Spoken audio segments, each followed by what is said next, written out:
Paybacks are a bitch. Paybacks are a bitch. Every week, Mario just picks the right moment to just go live. All right, quiet time, Paul. It was poignant. It was a Just poignant right into the countdown. Write it down. You were talking about Zach Moss. That's not poignant. It makes redefine the word. Ryan, out of context, I agree with you. In context, it's a valid point. It's in context, it's a valid point. Welcome to Hashtag Sports. Now no one knows what we're talking about. Welcome to Hashtag Sports, everybody. Welcome. Yes. Joe, Ryan, am I doing the... Oh, yeah, I am doing the point the right way. Joe, Ryan, Mario. Mario doing the kind thing and covering up that movie screen forehead. Thank you so much, buddy. I appreciate that. That was just for the early start. I know you're trying to get me back. It's all right. Yeah, no, I love you, brother. I love you. So preseason football is rolling. Ryan, did you go to the red and blue game? Yeah, I did make it out to the red and blue game. Yeah. Always a good time. Yeah. It's always amazing that there's that many people. Which one? The blue? The one that Allen wore? Yeah. I mean, I like the red better. The blue was, fine for it, I guess. He only wears them out of the tunnel and then he just kind of like hops around a little bit with it and then takes it off. So not like it's a big thing. I'm a big fan of Visor Josh, though. I'm a big fan of Visor Josh. I understand why, but I don't. I must be the only person in the world who just does not care at all about uniforms. Like, I just do not care. I don't know why it's a topic. I don't know why people discuss it. I don't care if it's alternates. I don't care what they wear. So I'm wear something. Well, I mean, uniforms in general. It's not the lingerie football league, Joe. Like, they got to wear something. Oh, that's on, by the way, right now. That's what I'm watching. Is it really? That's why I was slouching. Yeah, Joe's got dual screens. No idea. Hand check. Hand check. Hold on. Make sure you can't see your reflection on my picture there, So for those of you that love the call to action, remember you can find all of hashtag stuff, TikTok, Twitter, Instagram, and Facebook. All of our stuff will be on iTunes and Spotify. Patreon members, we actually have a link posted on Patreon for hashtag After Dark tonight. Last week's episode. It gets weird, man. It gets weird. It got real weird. If you got some glimpses of it on our Twitter, Instagram, or TikTok, it was a lot of fun. It was just having discussions that friends have with each other, and we noticed that we were going another half hour after we hit end stream. We went another half hour, and it was a lot of fun. So we're like, hey, Ryan told us he took his shirt off at a wedding multiple times, so let's record this bad boy and have some fun. Man. So. Yeah, I don't actually take my shirt off, so don't fear joining and watching. So there's no actual not in the with live his shirt off scenes. Don't worry about that. We just talked. Not yet. I don't know, guys. It's a couple more might be drinks a in me. party tonight. Paul's got that pounder of the Pabst. Oh, he's got the PBR. Paul digs into the Pabst. He's gonna start playing Kid Rock soon. Paul's Michael Keaton's Batman. You want to get nuts? Let's get nuts. I did actually have a very interesting topic. Before we get to the camp news, I had a discussion with the Oracle today. As Paul, I don't know if Ryan and Joe know the Oracle. The Oracle's back in the podcast days. What we call my brother. Former Division I defensive coordinator. So I decided to ask him a question. I was like, you know what? I was just thinking about it. These free agent, a lot of players will go play for certain quarterbacks. Come get a ring. They'll take a discount or this and that, and they'll go play. And then you start to see, why isn't really any huge name offensive lineman come to the Buffalo Bills? And Paul, this is probably up your alley first. We know that when teams have good offensive linemen, they don't let them go. And when they do let them go, that they're kind of over the hill. If they're tackles, they're going to be transitioning to guards, blah, blah, blah, and all that stuff that we've talked about before. And I said, well, Mike, who's easier to block for, Josh Allen or Peyton Manning? And he goes, Peyton, 100%. And I said, why would you say that? He said, well, I know where he's going to be. He's going to be 8 yards behind me, and he's going to be set up in the pocket. He's going to be reading the field. Could it be that because of Allen's unpredictable nature is probably why no huge free agent offensive lineman, albeit teams usually retain those guys? Is it that there haven't been any that came to Buffalo? See, I look at that a little different, and I say that there's a budgetary restriction now, right? So if we're looking now, it's a very different conversation, right? But Buffalo did actually put some resources into the guard position. But even the theory back when Josh was still young in his NFL career, it was, let's just get a bunch of guys and let's just let them, Craigslist knife fight this out in his backyard brawl and see who happens to come out on top like that. But it seems a little bit more formulaic this year than it has in previous seasons. And I don't know if that's just they finally settled to the fact, like, listen, we can't just continue to shop the blue light specials here. We got to actually make some investments into the offensive line. And I'll tell you, Torrance looks like a man out there. He looks he does. Man.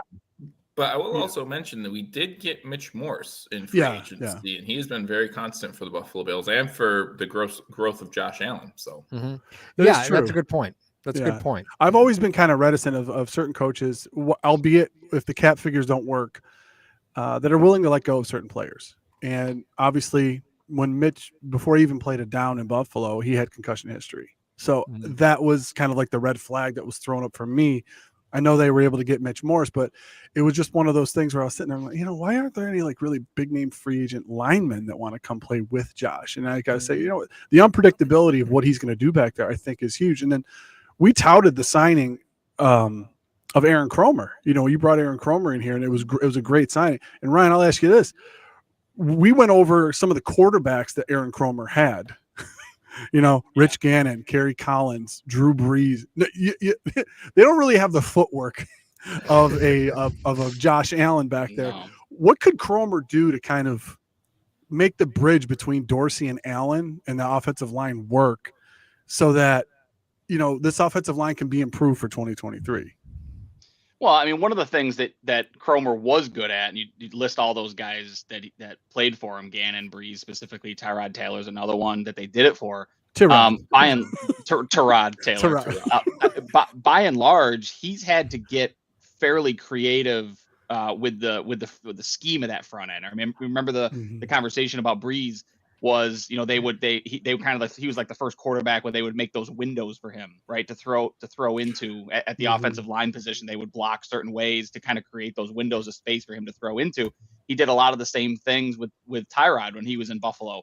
Was they kind of created those windows because Mario, you and I were talking before the show. Like Tyrod really wanted to be a pocket quarterback, right? He didn't want to be that guy that went out and run around like Mike Vick, right? He wanted to be Peyton Manning, who also happened to have some wheels to him when things broke down, which Buffalo during the drought, things broke down. So he would take off and run, and it was kind of like use him as a weapon. So I think one thing that Kromer brings is the ability to, it doesn't have to be the offensive coordinator deciding what the blocking schemes are going to be and kind of how they're going to block certain routes and things like that. Kromer has that type of experience, so he can kind of take the lead on those things. And it's almost like it's one less thing off of Dorsey's plate. Which when you're an offensive coordinator coming into your own, figuring out how to do this, much like in any job where you have direct reports, like you try to find things that you can delegate. And if he can delegate, the offensive line calls to Morse, Dawkins, who are veteran guys on the offensive line, and an experienced offensive line coach, that makes a huge difference when you're talking about an offensive coordinator, because he's just going to give them the routes and they're going to say, okay, this is how we're going to block it. This is what we're going to do scheme wise, depending on where the D tackles are lined up, the ends, things like that. Kromer can handle all of that. It's things that Dorsey doesn't have to worry about that. Well, and I think if you're going to make a mark on this season, you have to have a successful year across the offensive line. I think the last 4 years have just been abysmal, but you look at the weapons that they have across the offensive line, and you're telling me that a player like Spencer Brown, if he washes this year, you got problems, right? Because the depth at tackle and on any roster is barren. You have your two starters and then whatever you can cobble together after that. So they've got a lot invested in Spencer Brown. And in theory, with Kromer, Spencer Brown should be unstoppable. Now, he was barely healthy last year, so probably not the best example.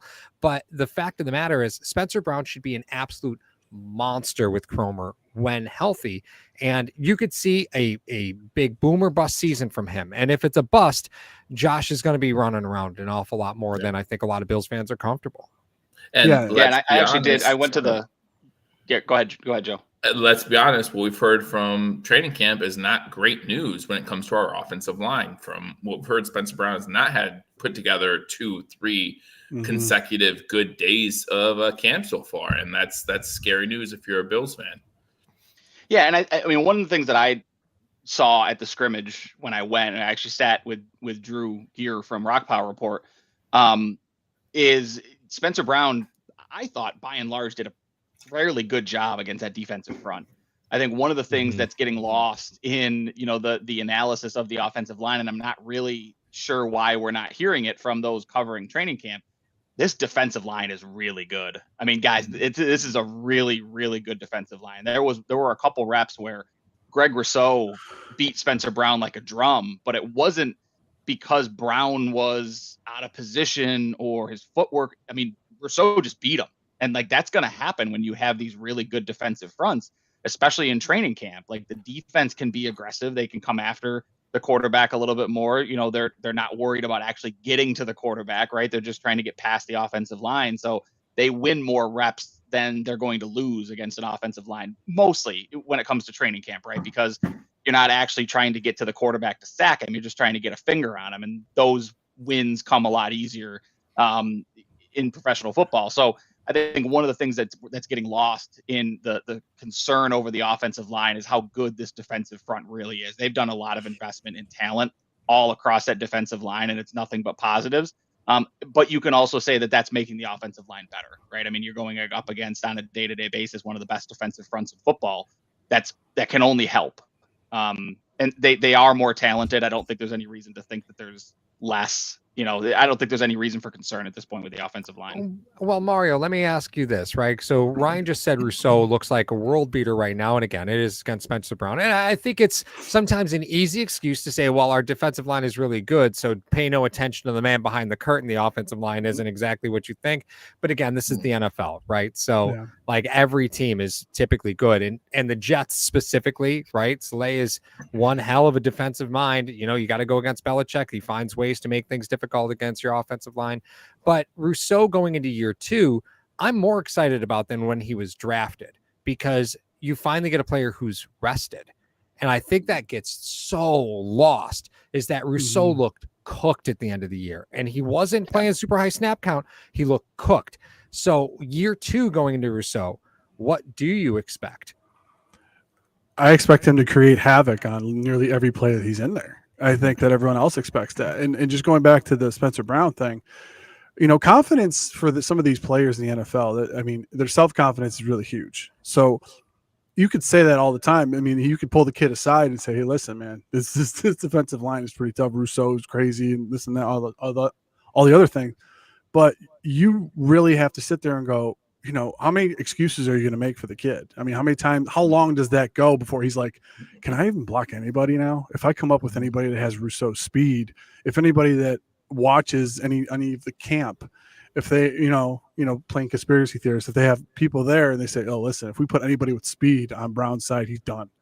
So, I hope that, Spencer Brown has a good year, but as far as Rousseau goes going in the second year, Paul, we used to limit it to the running backs. We used to say the running backs that come into year 2 are so much more versed and well prepared for the season than they are their first year, because you're playing 13 games. You're a college student. Now this is your job. This is your profession. You have agents. You have representatives. You have financial managers. You have a bunch of different things. You have the media. All this other stuff goes on, and the pressure builds so much that by week 13, 14, now that the season is extended, it's even worse. Depending on when the bye week is and everything. So coming into this year, we talked about it in the car with Kier Elam. He feels more in his own skin now than he did last year. A lot of these guys, the second year leap is really good, and it's really big for them. So we got to figure out. I think playing across, if he does end up playing across from Floyd, will help him greatly, because he'll get more one-on-one matchups. And he won't get doubled as much, and he won't be worn down as much, even though he does play a limited amount of snaps. So, I think that's got to be the goal, is to create as many one-on-one matchups for Rousseau as possible, between the additions at the edge, the additions at the defensive tackle and Puna Ford, and those guys are going to take up space and take up attention. It's to create as many one-on-one matchups for Rousseau as you can. Yeah. Yeah, no, I get the fact that this defensive line is really good, but there are still parts of me when I'm hearing things from training camp. And again, I'm far away. Like you said, Ryan, there are things happening at training camp that they don't report. And that happens every team all the time. Mm-hmm. But like, I just flashback to We Are Marshall and the scene where they're talking about how the defensive line keeps it. We have a real problem at offensive line. And I don't think it's because our defense is all that good either. And I'm just like, oh no, please don't be that way. So hopefully it's because our defensive line is really good that our offensive line is not looking that great every single day. But also, I mean, in fairness, that's what happens at camp every year. One day your offense wins, the next day your defense wins. Like that's what happens at camp. That's just the way it is. Mm-hmm. Well, and even if you look at the Bills, because the Bills released their depth chart yesterday, was the first depth chart officially released yesterday. For the game, so, yeah. So Deion Dawkins at left, Connor McGovern at left guard. No surprise there. Mitch Morris obviously at center. Ryan Bates at right guard over Osiris Torrance, playing next to Spencer Brown. Again, that's Spencer Brown's job to lose there. I don't think they're signing up for Quisenberry going back at right tackle unless they absolutely have to. Even in their initial depth chart, they have Brandon Shell rated over or ranked over Dave Quisenberry at right tackle. So, it's again, I'm a little, I guess I'm not surprised to see Ryan Bates locked in at that right guard spot on that first depth chart because you know how this team is, right? With their rookies, like, you know how the team is. Hashtag time on task, everyone. Yeah, that's right. But would you want Osiris Torrance next to a question mark like Spencer Brown? Right, especially if things aren't going great, wouldn't you prefer to have Bates next to him to be like, "Hey, guy, listen, we've all been around the block at this point. Like, come on, let's get it together. Let's get it together." Do you think that kind of stuff with initial depth charts even matters though? Like when a team releases the first depth chart, like there's no real surprises on there. Like I'm not shocked by anything I see on here. I usually don't trust anything from before. I mean, when the season ends until the first game is played. we know the smoke screen that comes out before free agency and in March and everything else. And then we talk about the draft and then everything else kind of correlates with that. You start to see, okay, what's going to happen here? What's going to happen there? And, they released this chart. Everybody could see this.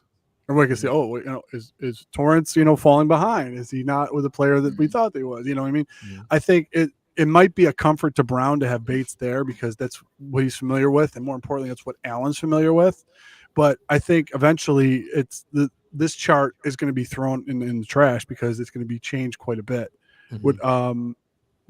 From calling so many games, seeing this chart initially released, Joe, what do you think about the depth chart that was released? Well, so I was actually going to say, I off your thoughts, I think the same thing about Kaiir Elam. Like some people make a big deal that he's not, CB2 right away. And I'm just like, the first depth chart means absolutely nothing. I think in time, Elam's going to take over as the dominant CB2 on this team. But again, it's familiarity. It's, just who knows. So right now, Kaiir Elam doesn't know the defense as well as some of the other guys, right? And so it's not a matter of who's more athletic. Kaiir Elam's definitely the more athletic cornerback. But I just think that it's been taking him a little more time to grasp the defense. So yeah, no, I agree with you, Mario.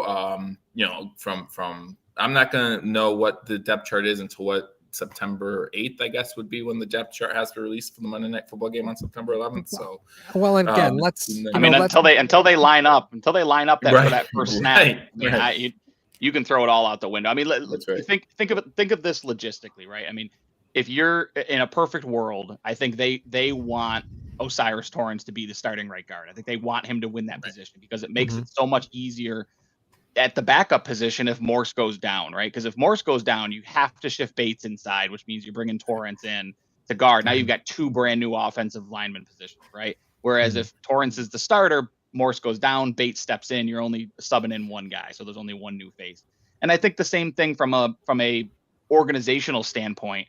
You want your first round corner to eventually become cornerback 2 opposite Trey White. Like regardless of who that is, whether it's, Kaiir Elam or Dane Jackson, whoever would have been that first round pick, you want that guy because that's validation that you picked the right guy in that position. It's the validation that your scouts did the right thing, pick, all that good stuff. Right.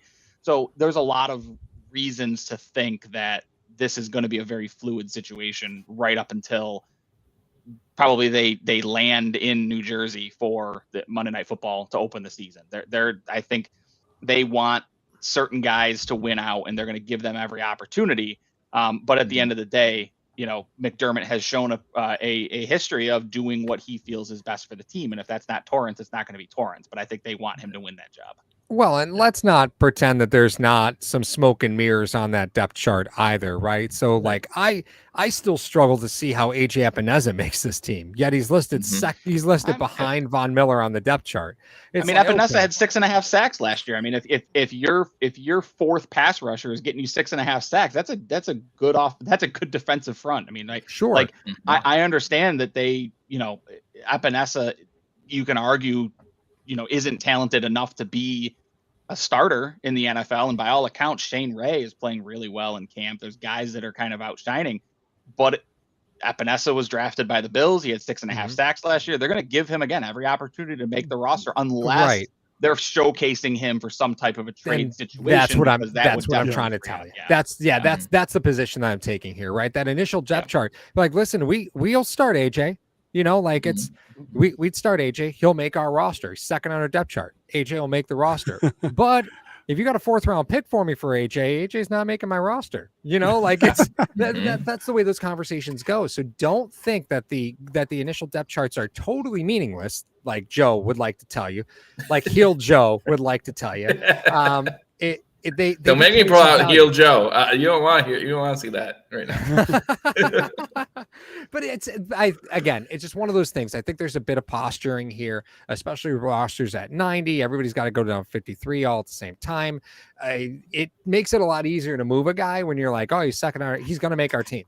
Like, if you want to trade Shane Ray, not happening. Doesn't matter how great he plays in the preseason, right? He carries people are daring no you to cut him at that point. Exactly. Yeah. Right. Yeah. And exactly. I mean, Von Miller's still on PUP, so the fact that he's listed first, even on the depth chart period, is telling that it doesn't really mean a whole hell. You know what? They probably did that before so you wouldn't create a lot of buzz. I mean, we're talking about it right now, but you wouldn't create a lot of buzz if you put AJ on there and didn't have Von. If AJ was your starter, now they could inference that AJ's the starter, even with Von. If Von's healthy, he's the guy. But if he's not healthy, we're going to go with him.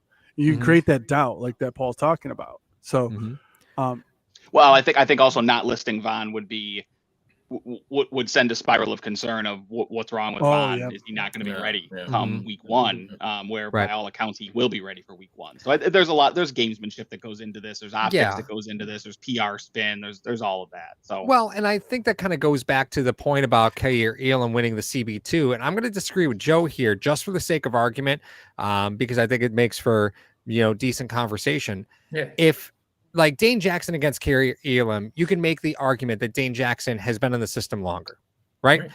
What makes that argument really hard for me is Christian Benford, right? Because they've been on the team the same amount of time, right? And one was a 1st round pick and the other was not a 1st round pick. So I think that's what makes that conversation so difficult. The initial depth chart has Tre'Davious White at CB1, Benford, Elam, and Dane Jackson as CB2. They're all listed right next to each other. Nobody over the other, right? I think we all know that Benford, Elam, and Dane Jackson are all likely to make this team along with Tre'Davious White. So I don't think there's that level of conversation. But the argument that, the other guys have been in the system longer, no, they haven't, right? As far as true cornerbacks go, just by the depth chart, it's Tre'Davious White, Dane Jackson, and then everybody else, right? And that's not what you drafted when you drafted Kaiir Elam, but it's also what you got that contingency pick with Christian Benford. So that's what the Kaiir Elam conversation, I think, for a lot of Bills fans is really tough, because you can't say, everybody else has been in the system longer. I haven't. No, that's not true. But Christian Benford was coming into a different situation to start last season, right? Kaiir Elam was asked to step into a much bigger role at the start last season due to the Trey White injury. And so his learning process was kind of altered because of that scenario. I look at a guy like Zay Jones. This is going back a little ways for Bills fans. Zay Jones, to me, when he was in Buffalo, was so misutilized, and it wasn't necessarily his fault that he wasn't the guy that he is today. Zay Jones is a good receiver today. If he was that when he was in Buffalo, but when we drafted him to be the number 3. We had Anquan Bolden. He lasted 10 seconds, and then all of a sudden Zay Jones gets pushed up the depth chart, and he's asked to do a lot more his rookie season. Kerry Elam coming into last season was asked to do a lot more than what he's going to be asked to do in the future, just because of the Trey White situation. And Benford didn't have that responsibility of being a first-round draft pick. So I feel like a lot of pressure was taken off of him and put onto Elam last year, where now it's a different system, where Dane Jackson, he's been around for a little bit. He does know his responsibilities and what he needs to do. And again, difference between a 7th-round Dane Jackson, everyone loves him. Why? Because he was a 7th-round pick, and now he's this, potential starter on this team. Be careful, Dane Jackson slander. Yeah, there we go. I was going to say, Dane Jackson slander will not be tolerated here. Listen, it will not be tolerated. Yeah, okay. This is... What was that? Okay. Okay. Whatever. I watched the live streams, Joe. I've seen what you say about Dane Jackson. Okay. The truth hurts. This is why I love that Paul has the memory of a goldfish. If you guys are looking at it to the original point that Paul made, talk about AJ Epineza with the second on the depth chart. If you're putting all those guys in the same basket, that any one of them can start. Obviously, for Bills fans, it's concerning because I don't think it's a situation where if you have 2 quarterbacks, you have none. This is a good problem to have for the Buffalo Bills. If they have 3 guys that could possibly start at CB2 in this type of defense for Sean McDermott now. I mean, we're talking about this guy. This guy's the defensive back whisperer, So if he has all those guys on par, think of it this way: if he has a 6th and a 7th round pick on par with a 1st round pick, does that increase their trade value? Is that a little bit of posturing trying to get their trade value up? Because they're before we get to that, Mario, 2 quick plugs. First of all, Be Lightning. I know, Mario, you hit up in the comment section, happy birthday. Yep. Why do you think we waited till Wednesday to do the stream? We knew it was your birthday. We figured, hey, let's have a good time. Secondly, 50 people in here, 19 likes. Make sure you hit that like button. Go ahead, Mario. Sorry. Thanks, Joe. Don't ever interrupt me again. No. Yeah, I mean, I think the other thing that's telling, about the cornerback depth chart is the fact that you've got Jamarcus Ingram listed directly behind Trey White. Davis. And that's what I mean. Yeah, and Jamarcus Ingram is going to be lucky to make this roster. I think let's not pull punches in regards to that. So I think ultimately there's some type of extrinsic motivation that's going on here from the coaching staff that at the end of the day, this is going to come down to Elam and Jackson. Benford is on the outside looking in from a starting position, because by all accounts, again, at camp, Benford's been running with the 2s and the 3s. He has not been getting the first team snaps like he got in the first week of camp. All those things tend to shake themselves out. Again, maybe the coaching staff knows something about Benford, that he's motivated by some type of competition, that he, feels like he needs to be in that conversation to be the best version of himself. But at the end of the day, this is going to come down to Kaiir Elam and Dane Jackson, as it should, right? I mean, they're the 2 most talented corners behind Trey White on this team. Nothing against Christian Benford, but there's a reason that he was not drafted where he was, and the other guys were. So I don't take a lot of stock into it, but I do think that there are things you can take from these depth charts that are worth discussing for sure. I think every time I hear somebody talk about them being the best version of themselves, I just feel like I'm at a Tony Robbins seminar. Then I got Captain Banana Hands over on the far right. You don't think that Sean McDermott has a Tony Robbins book in his bookshelf? Because I call bullshit on that. Do you know how many teeth Sean McDermott looks like the guy who paid for the Tony Robbins seminar at the airport? That man, Tony Robbins, has a lot of teeth. I'm just gonna say it. He has the same number of teeth as all of us. He just has really large teeth. He has a lot of surface area of teeth. How low has it gotten here on hashtag where a guy drinking a PBR tells me? I'm just gonna say, Paul, I'm surprised you have not taken a long swig of PBR and rubbed in the fact that Shaq Lawson is behind AJ Epineza in the depth chart. Listen, I'm really surprised that you have not brought that up I know where trade value lies. Listen, I said what I said about Shaq Lawson. I think he's perfectly placed on the depth chart. I do want to get back to I got a point to bring up about the camp, but I did want to get a take, and I want hashtag Nation to volley in on this one too. From left to right, what are you more concerned with going into the season? I'm going to shift back over to the offensive line because Spencer Brown's been lighting up the chat right now. Not him personally, but the talk of him. He's probably got icy hot on his back. But the point is, left to right, we'll go Paul, Joe, Ryan. What are you more concerned with going into the season? Chemistry or injury for the offensive line? What would hurt this line? I don't know how I want to phrase the question. What would hurt it more? What are you more concerned about? What's something that for this offensive line in front of Josh Allen for this season, what are you more concerned with? So Aaron Kromer tells me chemistry is not a problem because of his history, right? Aaron Kromer should be able to get 5 guys that can just read to play together just fine.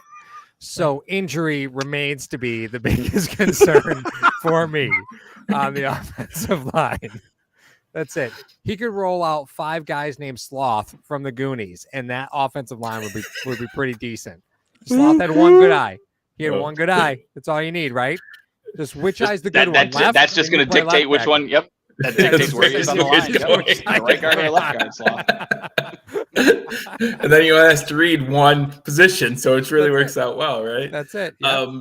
Yeah, I would agree with Paul with the injury. More specifically for me, Mitch Morse, right? What's really concerning to me is another concussion by Mitch Morse. Not saying that we don't have Ryan Bates there to back him up if needed, but as Ryan alluded to earlier, that's why you want to make sure Terrence is the guard and Bates is ready, because not only should Bates be ready to go into center, let's say Torrance doesn't work out or for some reason, or he gets hurt, he gets banged up, then you're still only replacing one guy. But to me, Mitch Morse is the biggest concern. I feel like the difference between having Mitch Morse at center and having anyone else at center so far in Josh Allen's career has proved to be just a big insurmountable difference. Daniel Gowries is just going for the comment. throat. It's a great comment. Yeah. Never touch Aaron Kromer's beach chairs. Tier. Never. Oh my God. Top tier. All right, Ryan, what do you think? I mean, it's injury. It's injury, right? I mean, like these guys, when it comes to chemistry, like Dawkins has been here forever. Mitch Morse, you don't worry about, his ability. You've got McGovern, who's a vet. You're not concerned about chemistry with him. And Bates has been here for a while. These guys have all, I mean, by and large, with the exception of McGovern, they've played together for the last few seasons. So I'm not worried about chemistry. I am terrified of what happens if you have to get any extended playing time from Tommy Doyle at left tackle, or if you have to get extended playing time. Like, God forbid we have to find out whether Brandon Shell should make this roster. Like that to me is one of the most terrifying things that you can think of, because by and large, Allen has shown that he doesn't need top tier offensive line play, but he needs to keep guys out from around his feet. Right. And that's not a high bar for an NFL offensive line. But I do think that it's a significant problem if you have to find out how deep your team is at the offensive line position. Defensive line, I'm not worried about. Offensive line, I'm terrified to find out what quality of depth we have. I want you to his face tell Brandon Shell that he's not going to make this team. I challenge you. Pick Brandon Shell out of a lineup, so that wouldn't. I could walk past him in Wegmans. I would have no idea who he is. So, I think other than that's a large man. I bet he played a position. I bet you know. Football. 6'5", 330. I feel like so I'd look at him and go, that guy's either a former or current athlete. That's it. I wouldn't know. Look at that guy and be like, I'm not telling him anything. Like, I'm not telling him nothing. Hello, sir. Good for him. Now, here's the one thing. I've been getting the snippets from camp and looking at all the camp updates, and I see a bunch of stuff. I'm going to go reverse direction now because I want to start with Ryan and go with Joe and Paul hit clean up here. Really, we only have so much time. You're going to have Ryan answer another question. Yeah. He's the closest to camp. Last. Yeah. He's the closest to camp of any of us. So, no, my point is, like, we've been following and covering this team for a while. We've been talking about how they are in camp and this and that. You hear the interview. There's a lot that can be taken out of what players say. I know a lot of it's just lip service. McDermott will never give you anything. Like, you can ask him about your life. He literally will give you nothing. Even if you read your book, he literally would give you nothing. But the point is this: all the interviews on the field, a bunch of things going on in camp, coming into this season, does this team seem way more relaxed than any other team you've seen coming into camp? Like just loose and relaxed and having fun and getting the chemistry down in camp than in previous years that you've seen, Ryan? Yeah, this team, I think, looks at what happened last year and says to themselves, we made it as far as we made it, and look at everything that we had to overcome as a unit. And it's kind of like it can't possibly be worse this year, so let's just roll. And I think that's the mentality that they have. They're very carefree in camp. I think a lot of it speaks to the depth that they've brought in, that these guys feel better about, the guys behind them. Poyer, certainly feels like it.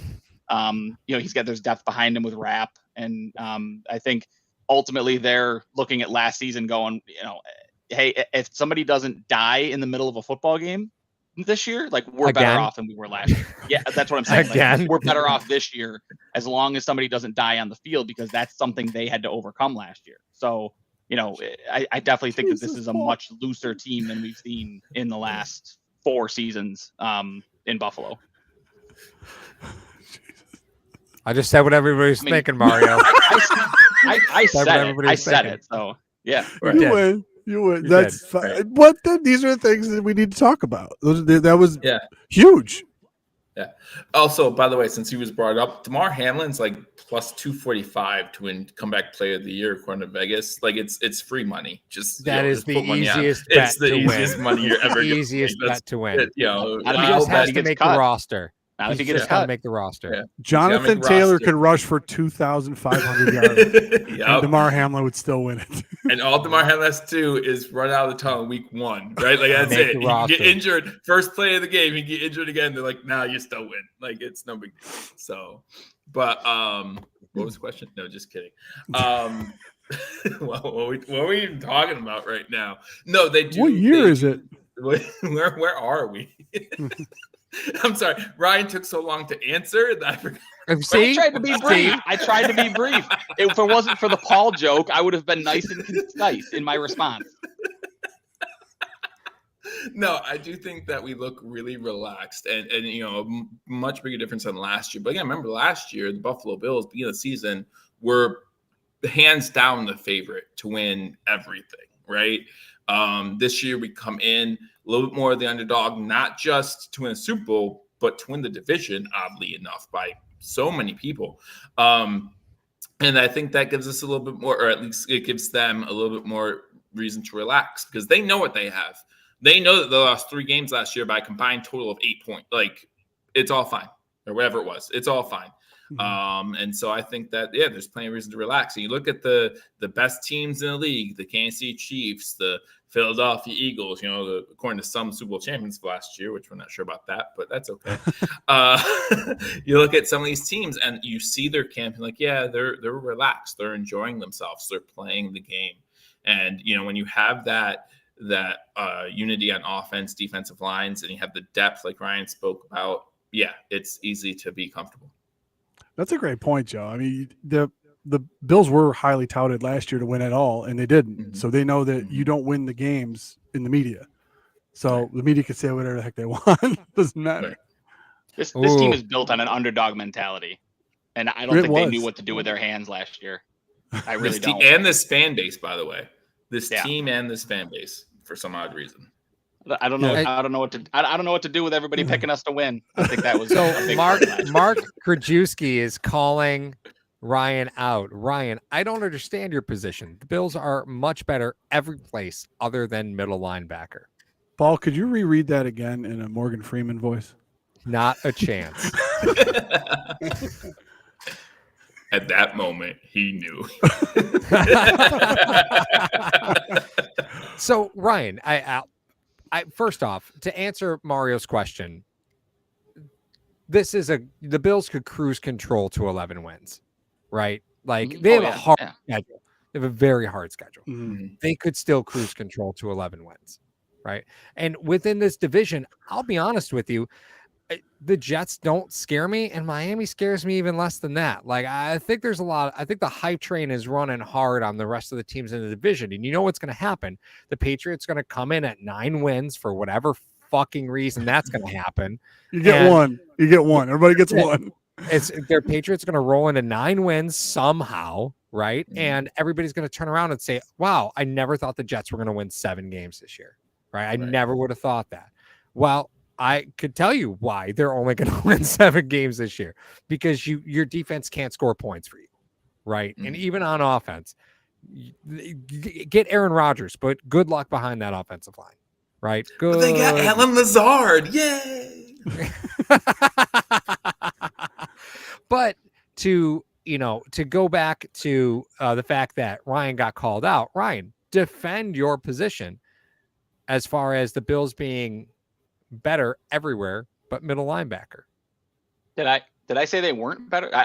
Did I not say that they were better everywhere than? I mean, I agree. I think that they're in a better position, and I think you can make the argument that middle linebacker matters less this year for this team than it did last year. So whether or not they're better at that position, I don't think it really matters. I think McDermott is going to find a way defensively to make the loss of Tremaine Edmonds not hurt as much as I think a lot of people assume that loss is going to hurt.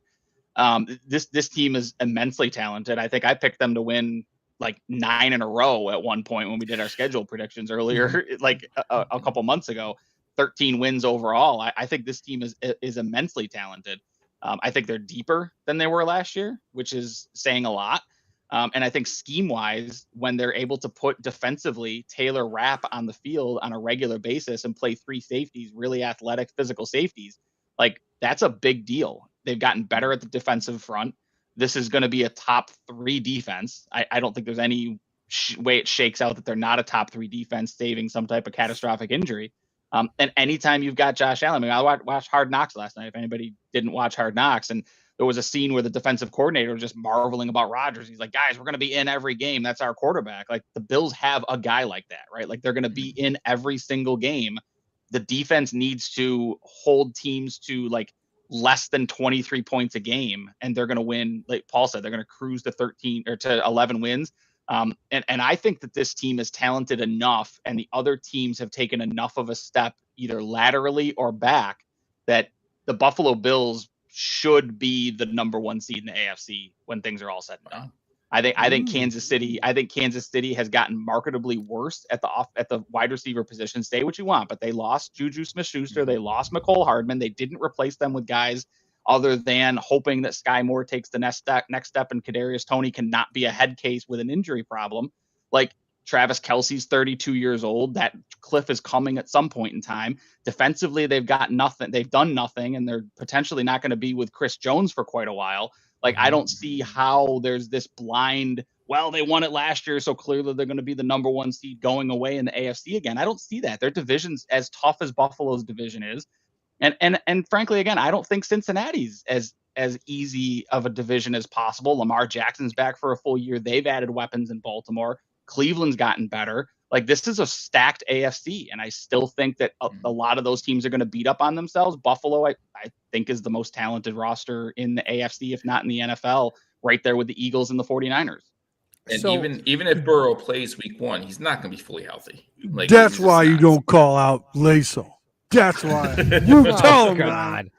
I mean, those lower leg injuries, Joe makes a good point about Burrow too. Like those lower leg injuries, you joke about it all the time, but fantasy football, like if you're heading into a fantasy football draft and you hear a guy like tweaked a hammy in practice, like I immediately am full stop on that player because those things tend to crop up. It's groins, hamstrings, and calves. Those injuries are like lingering all throughout the year. And I don't know about you guys, but I've had, cramps, pulls, strains in calves. That is not an easy thing to get over. That's a tough injury to overcome. And a lot of those, and the fact that they're still not committing timeline. Yeah, exactly. Yeah, I mean, after I've had my granola bar, I'm nice and rested. I'm still hurting myself getting up. But especially the fact that they asked Zach Taylor today, and he still gave some veiled answer about Burrow's availability. There's cause for concern in Cincinnati. So to go back to the defense, right? Because you say middle linebacker is less of a concern than previous seasons, right? As I think far as McDermott this, will make it less of a concern. Yeah. right. And I understand that, right? So I like to go back when I think about this defense, I like to think about comparing it to the 2017 Jacksonville Jaguars, right? Because that was a defense that was just simply too fast for people to keep up with, right? They were just unbelievably challenging as far as the defense went. And that's kind of what Sean McDermott has done, only doing it out of a nickel base, right? The Jacksonville Jaguars did it a little bit different. They had Paul Posluszny in the middle, and then they had Miles Jack and Telvin Smith on the outside, right? So they were a very fast three linebacker. That was a fun linebacker core. Yeah, that was a crazy linebacker group, right? But Telvin Smith was effectively a free safety. Yeah. Right. Yep. Like, and Miles Jack wasn't right. Exactly. So that's Taylor Rapp now. So, it's really wild to look at what they did versus what Buffalo is doing. And again, I think I love the skill set of Matt Milano in that style defense, right? I love Taylor Rapp in that look. There's no horse in the middle. Now, mind you, again, 2017, teams were still running the football a lot more than they run now. So is that the maturation? Is that why you can go with a Tyrell Bernard in the middle, or a Balin Spector in the middle, because you don't need that hog there any longer. That 5 foot or that 6'2", 260-pound linebacker is it just not a thing anymore? Yeah, I mean, and that's a good point. I mean, those guys don't exist anymore, right? Like it was kind of like Luke Kuechly and Patrick Willis were kind of like the last bastions of the true middle linebacker in the NFL. Well, I don't know. Patrick Willis ran like a 4.4. But there was Patrick Willis was a guy that I think that nobody wanted to meet Patrick Willis in the hole. No. And that type of linebacker is gone. Those types of linebackers aren't there anymore, where guys are just, afraid to run up the middle because of what's waiting for them at the second level. Like that style of play, I think has aged itself out. I would go more with Ray Lewis. There's no more Ray Lewises. Ray covered a lot more ground than that, though. He did on the run, though. I'm talking about for the pass, though. I think Ray Lewis would struggle in today's NFL. I really think that he would. I mean, they'd all struggle in today's NFL, which is why they're not around anymore. That's why those guys aren't there anymore, right? I think the proof. There's a reason that Reggie Ragland didn't make it in the NFL, right? Like, he wasn't fast enough with his body style to play. But look who Matt Milano made first team All Pro last year, not because of his size. Like, he made, when you think about running backs running to the hole, we need guys now who know how to wrap up. And that's one of Matt Milano's strengths, right? He knows how to wrap up, and that's why he's such a good tackler. And that's why he's first team All Pro. He would not have made first team All Pro at any level 10 years ago, right? Like, he just went 5 years ago. Yeah. I mean, you can make the argument that it's been that fast of a shift. You talk about yeah, I mean, that's a good point, Jessica, like Bobby Wagner, but Bobby Wagner's far more of a sideline to sideline middle linebacker than, you could like, if you're going to go back to like a Ray Lewis covered a lot of ground, but he wasn't seen as a sideline to sideline linebacker. Like Patrick Willis, same thing. He was fast. He could cover in a pinch, but he wasn't a guy that would go from the left side of a formation all the way across the right and meet somebody at the sideline. Like that type of guy is gone. And Bobby Wagner, he may be the last. I would give you Bobby Wagner that he may be the very last true middle linebacker. We see, I mean, unless Tremaine Edmonds develops into a true middle linebacker, but I don't even think his time in Buffalo, I don't think he was a true old school middle linebacker like you used to see. No, I saw Bobby Wagner run step for step with Jimmy Graham down the seam one time and pick off a pass. That guy could.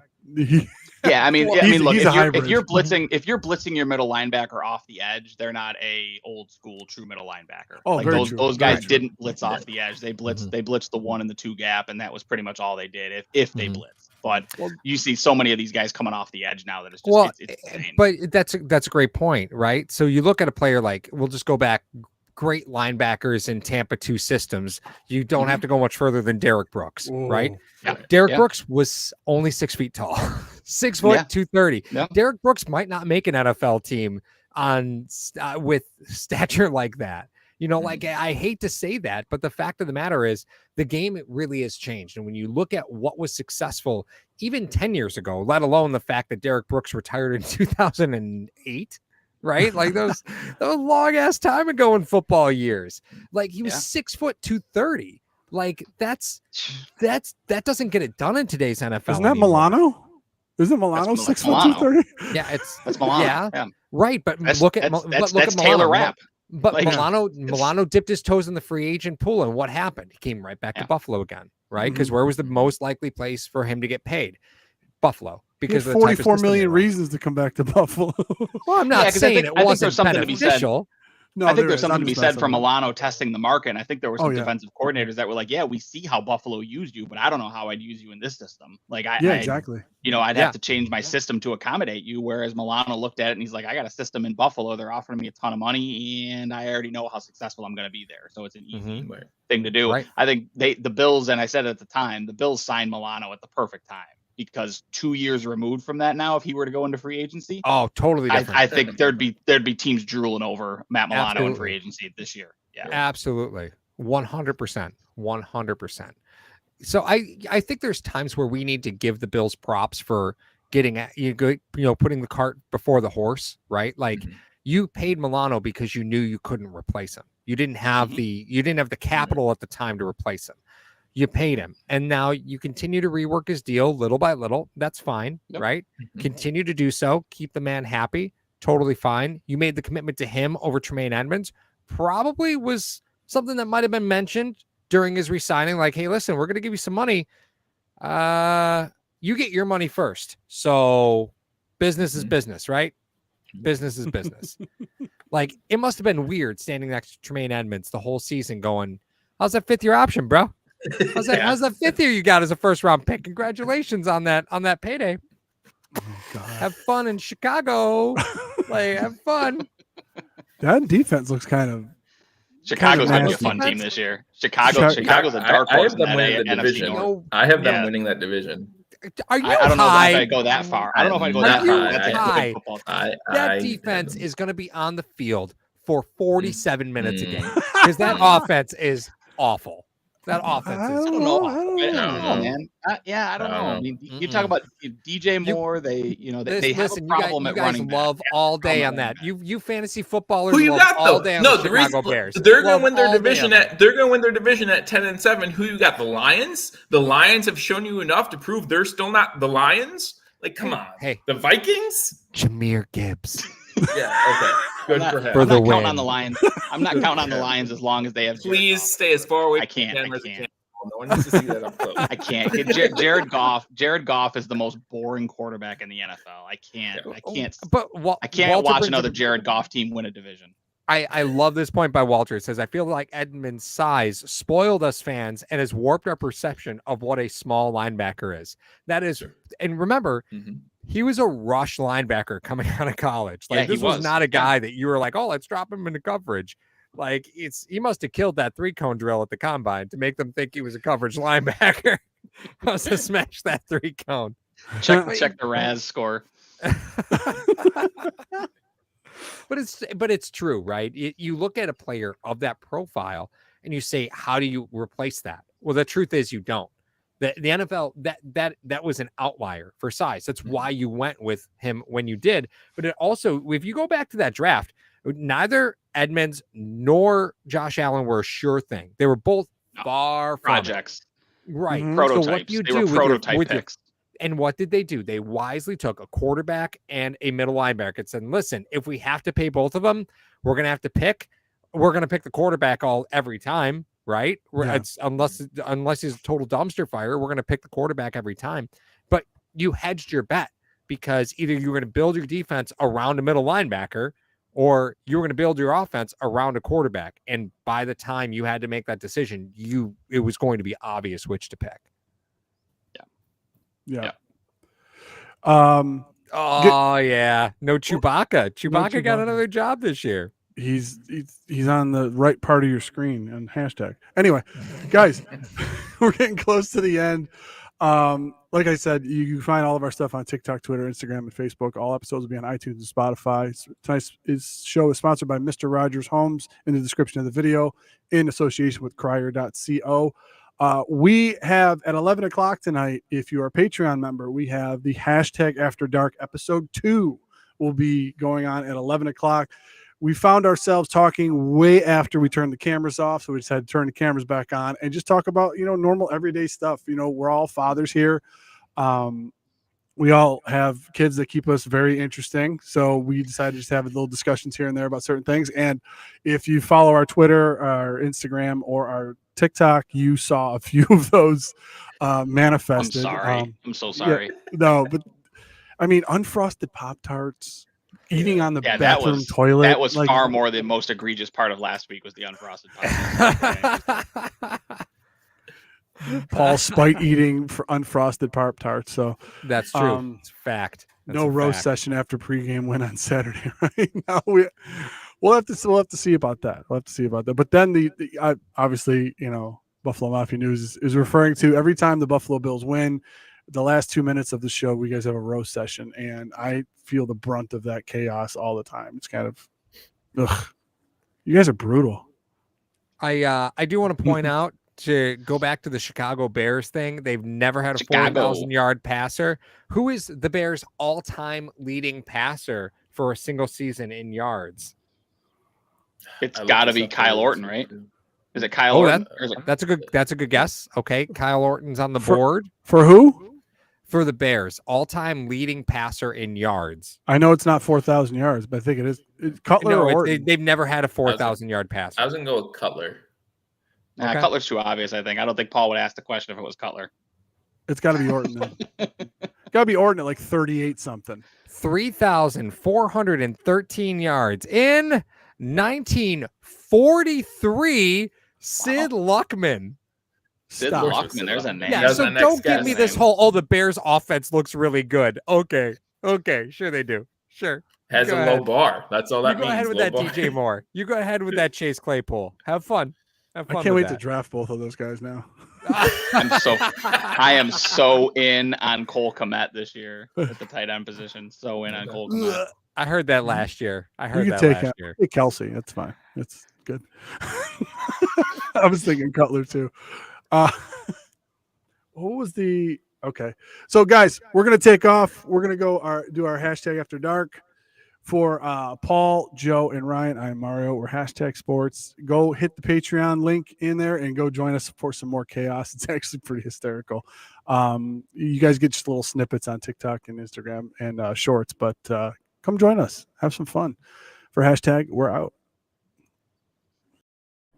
Hello, fellow Bills fans. Sean Rogers, realtor and lead of the Mr. Rogers Homes team. Did you know that real estate is one of the best ways to build wealth, and right now is one of the best times to own an investment property in Arizona? Please reach out to me. I'd be more than happy to answer any of your questions so we can take the next step to your financial freedom here in the Valley of the Sun, utilizing real estate. As always, God bless America and go Buffalo!